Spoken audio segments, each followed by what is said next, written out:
TCU and Houston facing each other again. And we have a special guest today who will talk to us about some of those old Southwest Conference rivalry days, an amazing game in 1990, his son's connection with the Frogs, and more. Ted Pardee coming up next here on Locked On Horned Frogs. It's your team every day. You are Locked On Horned Frogs, your daily podcast on the TCU Horned Frogs, part of the Locked On Podcast Network, your team every day.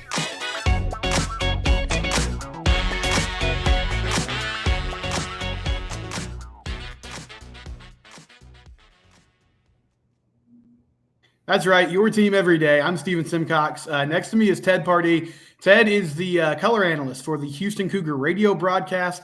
You can hear that this Saturday. And when I was thinking about this football game, I have to give some credit to Dave Wilson at ESPN. He wrote a great story about a 1990 matchup between Houston and TCU that the Cougs won 56-35. Some incredible passing stats were put up in that game. And I saw Ted tweeting about this, and it made me remember, Ted played linebacker at Houston, I believe from 88 to 90. And then his son, Luke, is a quarterback for TCU.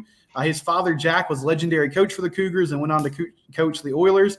So, Ted, when you saw this matchup that these two teams were facing each other again, obviously with Houston coming back to the Big 12, was that one that you just immediately circled? And I know your family's super excited about Saturday night. Steven, man, I got to tell you, it's one that I didn't know if it would ever happen again, to be totally honest with you. I for a long time, Houston, we, like TCU early on, we all were excluded from once the Southwest Conference dissolved. And, was so happy that TCU was able to get back into the Power Five. And Houston, we knew we had to make a lot of changes. We needed to build a new stadium. We needed to do an indoor and replace our basketball arena. All those things kind of added up, and we've got great support. So getting back is huge. I can't tell you how all the fans in Houston are so happy. And, we've had some incredible games against TCU through the years. What I also love, Stephen, about football in the state of Texas is that everybody is really overlapped. If you really think about it, so I think about like Sonny's dad, Spike Dykes, coach, he was at Texas Tech when my dad was at Houston, and they were friends. Right. So I love to see the next generation having their own kind of matchups like that. My dad played at Texas A&M. I played at Houston. I was able to beat A&M my senior year. All those little things kind of are the things that I love about, Texas football, really. And so your son, Luke, is a quarterback at TCU. Got there when Gary Patterson was on staff and has stayed with the transition to Sonny Dykes. He played high school ball at Klein Cain. What was his kind of recruiting journey like, Ted, and why did he end up choosing to end up at TCU? Yeah, Luke is, he was first team all district. He was, threw for 3,000 plus yards. He has a great high school coach that we love to this day, and James Clancy. And Klein Cain was just an incredible experience. It was a brand new school, so he was in the first graduating class in 2020 that unfortunately they didn't walk, right, because of COVID. So, but his recruiting experience was interesting because Luke's a brainy guy. Like if you talk to any of the coaches, they'll tell you Luke's, he's a very intellectual guy. He's not your, he's not the party animal that I might have been when I was in college. And thank goodness, right? So Luke's a smart kid. He took a lot of AP courses when he was in high school. So he when he got to college, he had a full semester of college credit. Luke was recruited by the Ivy Leagues. Okay. And by a lot of the schools up in the Northeast. He really liked Columbia. He really liked Washington and Lee, W&L, and that he had a handful of offers from those guys. But when he did his visits, he would go up there, and I'll never forget going to a W&L football game. And Luke played in front of a larger crowd at Klein every single week at Klein Cain. And Luke was just like, Dad, I can't do this. I can't. He's like, I love football. His passion for the game was so much that he was like, I really want to try to play Division I football. And I said, well, you just put it in the Lord's hands and just see what happens. And that spring of his junior year, or I'm sorry, it was the fall of his senior year. He got an opportunity to be a preferred walk-on at TCU, and we were ecstatic. That was like the perfect fit. It's a great institution. He'll get a great education. He gets a great academic scholarship there, and he gets to learn from great coaches. So we thought, wow, to play for Gary Patterson and to experience the offensive side of the ball with Doug Meacham and guys like that was just incredible. And it seems like it just keeps getting better and better, right? Even though Coach P, he's no longer the head coach, they go out and bring in Sonny Dykes, who is just an incredible guy. And so for my son, he wants to kind of follow in my father's footsteps, and he wants to get into coaching. So his goal has really been to educate himself and become a student of the game. His brother, as you can see the football in my background, his brother's the receivers coach for the Houston Roughnecks in the XFL and works for Wade Phillips, another great, Texas football family. So that Luke's journey was interesting and different, but we couldn't be happier. My mom is a TCU graduate as well. Oh, okay. Hey, we have a lot of TCU in our family. The connections are there. So last season, obviously, incredible run. They kind of blow expectations out of the water, make the national title game. Yeah. Was there a point where you talked with Luke? Maybe that was going to be a special year because they won a lot of close games, but they kept finding ways to get victories. Do you remember when you started to think like, oh man, they might actually make something special out of this from a winning and losing standpoint? Well, so Luke's job is his scout team. He runs one of the scout team huddles. They've got a couple different scout team huddles, but he runs, scout team, and he takes a lot of pride in that. He really, because he thinks, hey man, it's my job to prepare the defense, to get them ready. And every week he would tell me, gosh, Dad, we're doing some awesome stuff on defense. He'd get over into the quarterback meeting room and he'd sit there with Chandler and Max and the rest of the guys. And Garrett was an incredible coach for Luke and is somebody I'm so glad that Luke had the opportunity to learn from. Obviously, his version of the air raid's a little bit different than what Meacham did, right? So, Meach is still there. He's a great guy too. But I think that it was funny as the season evolved, they just kept finding ways to win, and to me, the Baylor game is the one that just stands out as what an incredible game. But even the Oklahoma State game, what an incredible game that was. And Okie State, they were a top 10 team at that time, or top 5 team at that. I believe they were undefeated. So, they've just kept finding ways to win. And I think what it really proved to me was how important great leadership at the quarterback position is. It really shows you how important that is. And so glad that Chandler Morris is the starting QB. He's a great leader for TCU now, and couldn't be happier with what's going on and having Kendall Briles there. Kendall coached my older son at Houston, so my older son was a receiver under Kendall. So it's almost and Kendall played. I remember I was doing the broadcast back when Kendall was playing at U of H. So I've known Kendall a long time, and he's his version. He's kind of out of the air raid family, kind of, but the Briles system is different, and they changed it themselves. So again, I think that what we're seeing is the evolution of football is changing, and I'm glad that my son Luke has an opportunity to be at TCU, to be at the front end, at the leading edge of it. You mentioned earlier that relationship between Sonny's dad, Spike, and your father, Jack Pardee. How well did you know Sonny before he took the job? And I guess what have your kind of interactions been with him over the past few years? Well, it's funny. We kind of had interestingly parallel lives. So when Spike was coaching high school out in Midland, Texas, my dad had just finished up being the defensive coordinator at the San Diego Chargers. And Dad decided to kind of take a break from football. He'd kind of been burned out. He'd been fired from the Redskins and we spent a year out in San Diego. And he was like, I want to be a head coach again. And there weren't any callers after that season. So So he took a break and got into the oil business of all things. So we moved from San Diego to Midland, Texas, a little culture shock for me as a kid. But Sonny was living in town as well. I mean, he was a kid. He and I are basically the same age, and I think I'm a couple of years older than Sonny. But we, his dad was the coach over at Midland Lee High School at the time, and Lee was, 6 blocks from my junior high where I was going to school, and so I remember meeting his dad when I was in high school. My dad was friendly with all those guys, and their relationship was one that kind of evolved through the Southwest Conference days when they coached against each other. Always so much respect for Spike Dykes, an incredible coach, a great leader of men. And if you go back and look at some of those games that we played against Texas Tech, and I say we, Houston, that we played, man, we had some big, kind of like with TCU, those games were explosive, high-scoring games. There was a big Thursday night ESPN game at one time where we had to kind of come from behind to get a win up at Tech. But I love those old relationships, Mm-hmm.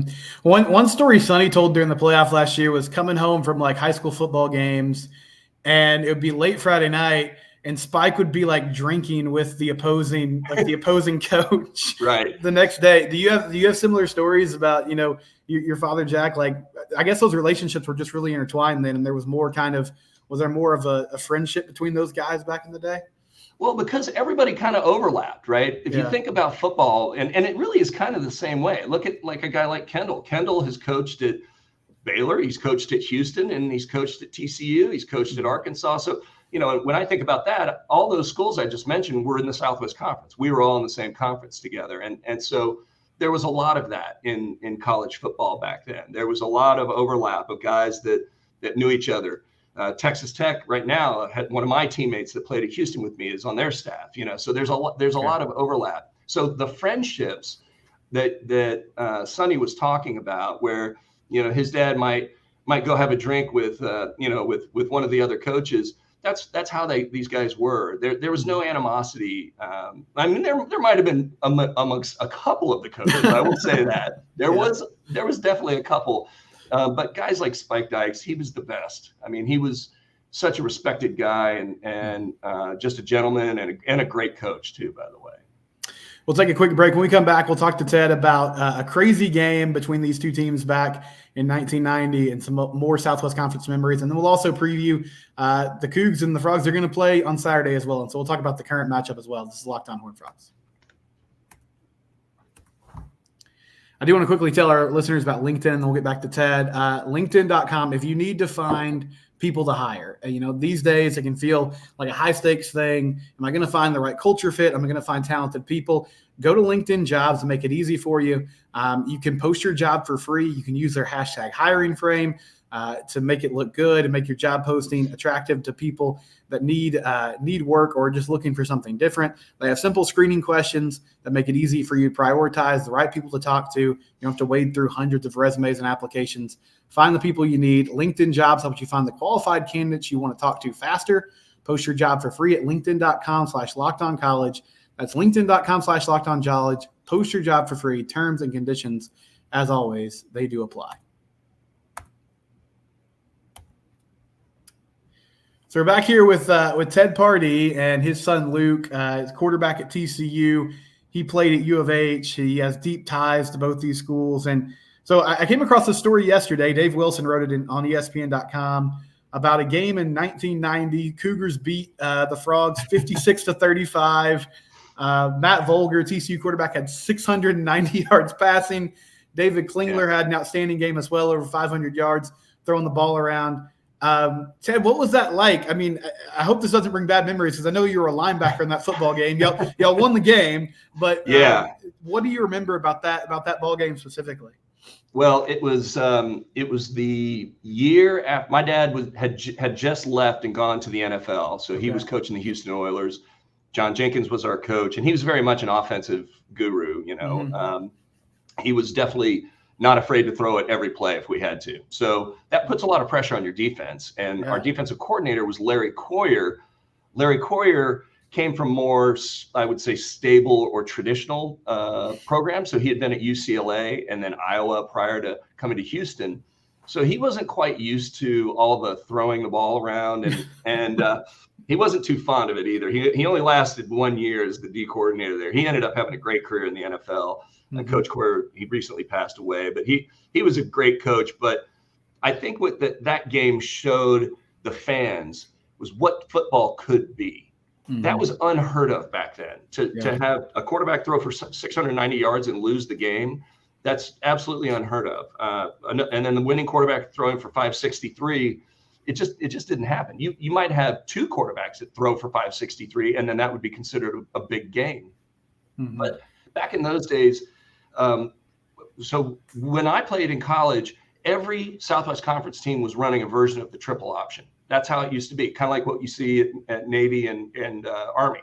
So everybody had their version. Houston had the veer. Obviously, the wishbone was at Texas, and A&M ran the wishbone a little bit as well. Emory Bellard kind of made that famous. And even Texas Tech was running a version of it, and TCU would run a fair amount of veer, and when Jim Wacker was the coach. But what Houston did, what we did was we changed the game when we installed the run and shoot offense, and that really it put pressure on defenses, and defenses realized that you can't, if you have to cover the whole field and you have a quarterback that can make the connection, boy, you can light up the scoreboard. And that's what we did when I played. And our quarterbacks were Andre Ware, who won the Heisman my junior year, and then David Klingler, who was great quarterback my senior year, and my both of those guys are great friends. But when TCU did that, it was sort of the wake up call that if Houston can do it, then anybody can do it. Okay. And I think that was kind of the beginning. And you see feedback from the sort of the 6 degrees of separation from that game. Well, Mike Leach, as you saw in Dave Wilson's article, Mike Leach was watching that game, and Hal Mummy, and they were perfecting the air raid offense, and their little receiver was Dana Holgerson, who was catching all those passes for those guys up at Iowa Wesleyan. And so then you look, and you see Sonny Dykes, who was a baseball player up at Texas Tech, and he was, paying attention to it and called his dad to talk about it after it happened. And so you can see that it was one of those unbelievable games. And really, hats off to Matt Vogler. I mean, what an incredible game he had. We couldn't stop him on defense. I mean, we literally could not stop him. I think he had 2 or 3 passes over 80 yards. I'd have to look at the stats again, but we tried to play a high pressure defense at Houston, and we paid the price. We paid the price in yards, that's for sure. Well, and Vogler said after the game that he had an IV and they were on the plane, and it was obviously really draining for them. And Klingler had this great quote where he's like, "We could have played them in a doubleheader." So you talked about the pressure that offense put on the defense, but did you feel like you guys were just in better condition because of the way that the coaching staff pushed you so hard, and because that offense was just constantly going? So it's not different from what you see today, where today quarterbacks in college, you kind of got to put them on a pitch count. You got to pay attention. How many throws is Chandler getting every week in practice? How many throws, is Donovan Smith, Houston's quarterback? How many is he doing in practice each week? Because you don't want him to walk into the Saturday game with a dead arm. But you also have to meet that minimum threshold. If you're gonna throw, if you're gonna throw for 500 yards, you gotta, and the completion percentage is going to be maybe low at 58% or 56%, just assuming a bad completion percentage.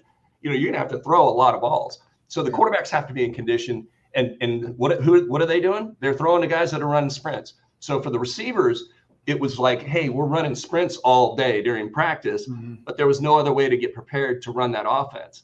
And so Houston had the advantage because that's all they did was put up those kind of numbers every week. And I think for TCU, it was new. It was a new thing.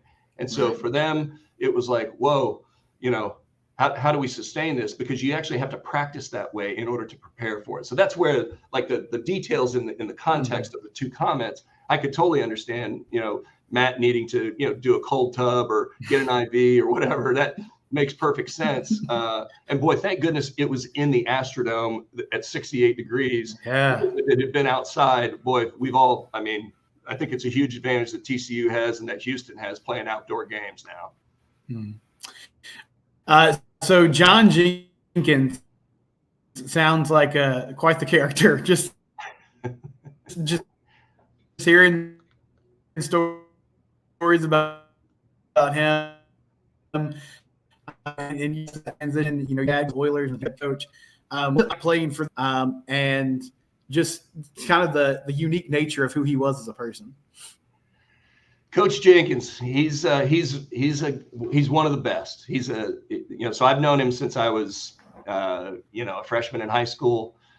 He worked for my father, and played for the Houston Gamblers. He worked there, and then he worked with my dad at Houston.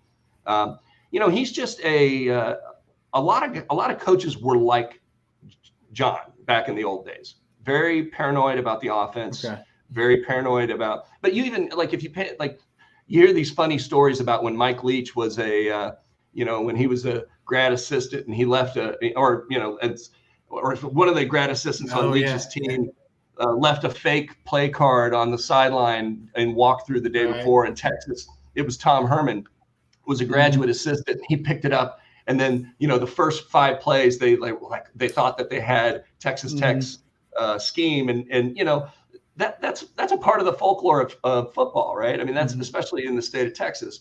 So Jenks is just like that, and he's. There are a lot of secrets that are kept about the run and shoot, and really there's really not a lot of people have the knowledge of the run and shoot.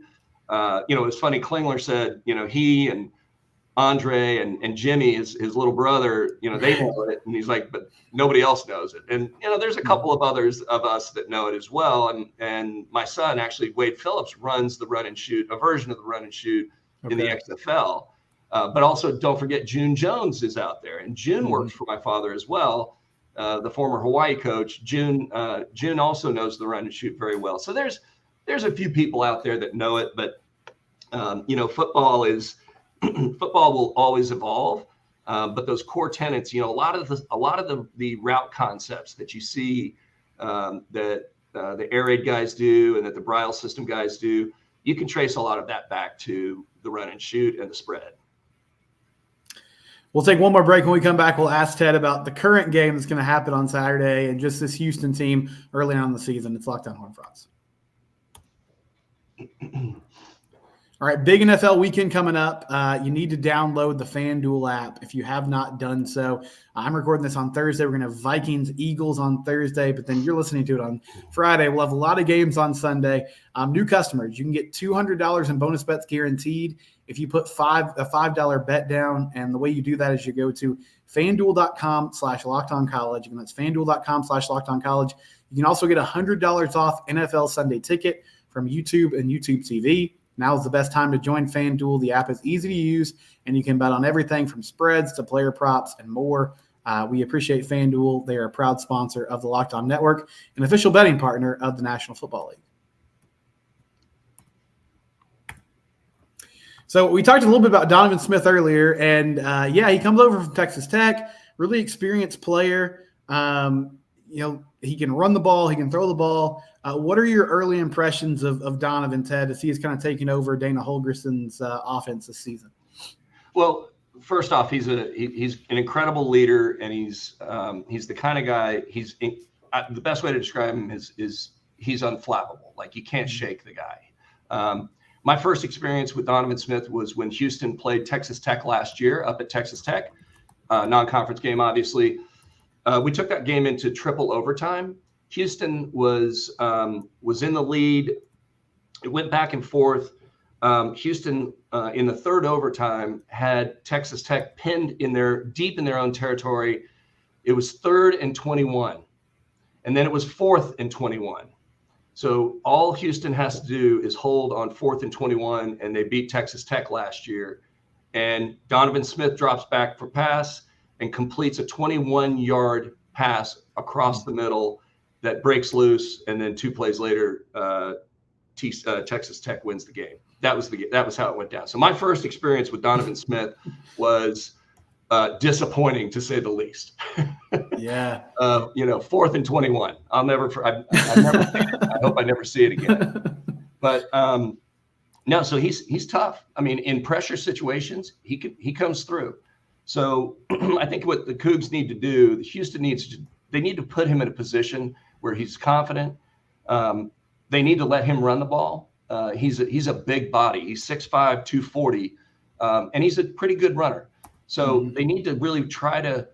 If I'm Houston and I'm trying to play against an explosive TCU team, I'm trying to play keep away. Don't give them the ball.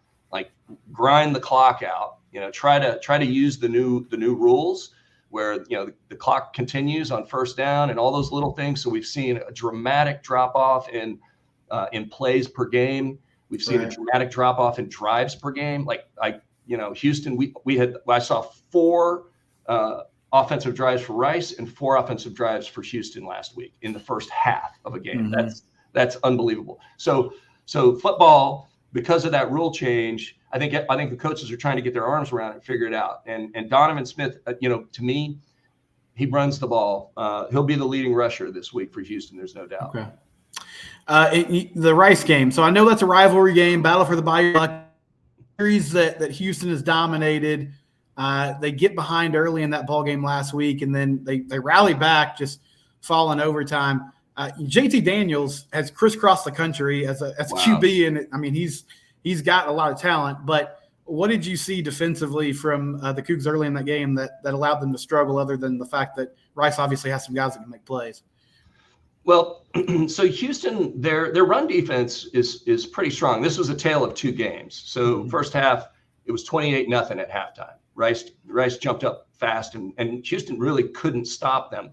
But it was the passing game that was so impressive from Rice. And you're right, JT Daniel is the reason why they were so successful. He's a great quarterback. Let's not forget, he was the nd1 recruit coming out of modern day. He threw for 12,000 yards in high school. This guy was a freak. At USC, and then he gets hurt and he gets beat out, and then he goes to Georgia, and then he goes to West Virginia. So he bounced around a lot.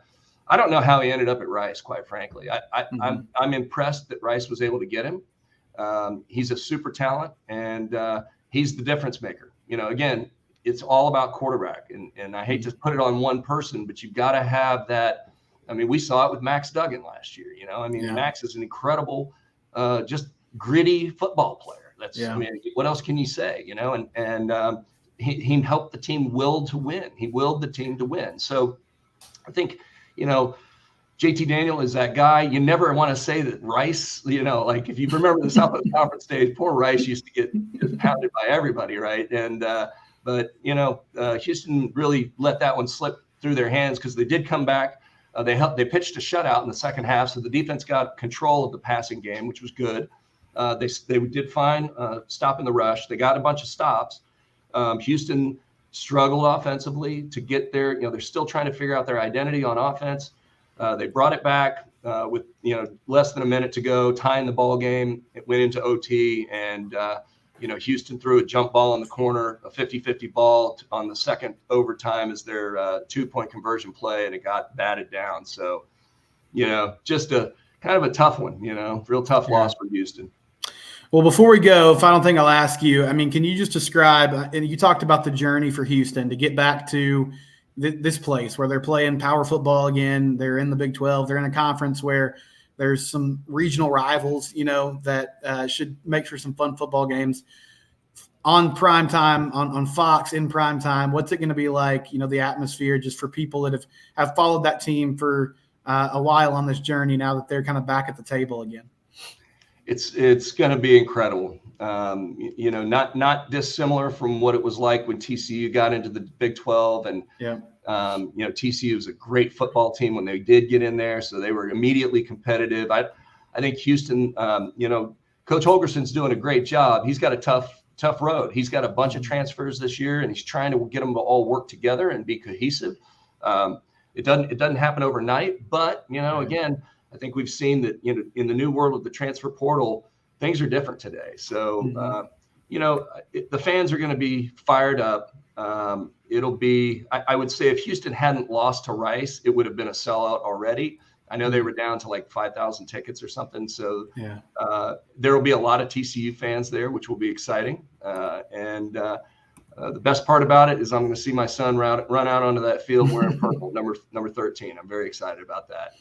Yeah, keep an eye out for Luke, number 13, quarterback there for TCU. And I guess has he been playing the Donovan Wilson or the Donovan Smith role this week in scout team? Yes, he's been Donovan Smith all week. So he said he's been running the ball a little more than he's used to. He was a thrower in high school. He did run a little bit in high school, but not as much as Donovan's going to run this week. Right. You can catch Ted on the Houston Cougar radio broadcast. Are y'all on 790 a.m.? We are. KPRC 790 a.m. Yep. 790 locally there in Houston, and then you can download the Varsity app and tune into it there. Ted will be on the broadcast. And, hey, thank you so much. We appreciate you, Ted. And I know this game means a lot for your family. So congratulations to y'all, and I hope it's fun Saturday night. Thank you so much, Stephen. All right, this is Locked On Horned Frogs. It's your team every day.